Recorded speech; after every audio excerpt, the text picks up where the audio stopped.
சளி, இருமல் போக்கும் இயற்கை மருத்துவங்கள். மிளகையும் வெல்லத்தையும் வெறும் வயிற்றில் உண்டு கொண்டால் இருமல், நீர்க்கோவை ஆகியவை குணமாகும். சீரகத்தையும் கற்கண்டையும் மென்று தின்றால் இருமல் குணமாகும். 4 மிளகையும் 2 கிராம்பையும் நெய்யில் வறுத்து பொடி செய்து ஒரு வெற்றிலையில் மடித்து மென்று விழுங்கினால் இருமல் குணமாகும்.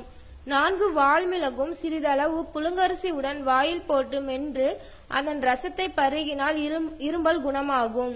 தேங்காய் எண்ணெயை நாள்தோறும் பலமுறை உதட்டில் தடவினால் உதடி வெடிப்பு, உதட்டுப்புண், தோல் உரிதல் ஆகியவை குணமாகும். தூய்மையான அருங்கம்புல்லை எடுத்து நன்றாக மென்று பற்களில் வலியுள்ள பகுதியில் ஒதுக்கினால் பல்வலி உடனே குணமாகும். பல் துவக்கிய பின் தேனை ஈர் முழுவதும் தடவ வேண்டும். சிறிது நேரம் கழித்து வாயை கொப்பளித்து பற்களில் உள்ள கிருமிகள் அழியும்.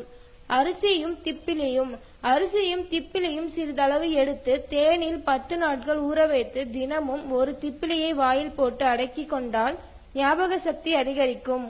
மழைக்காலத்தில் 1 டம்ளர் பாலில் சிறிதளவு சுக்கு பொடியை கலந்து இரவு குடித்து வந்தால் காலையில் புத்துணர்ச்சி பெறலாம்.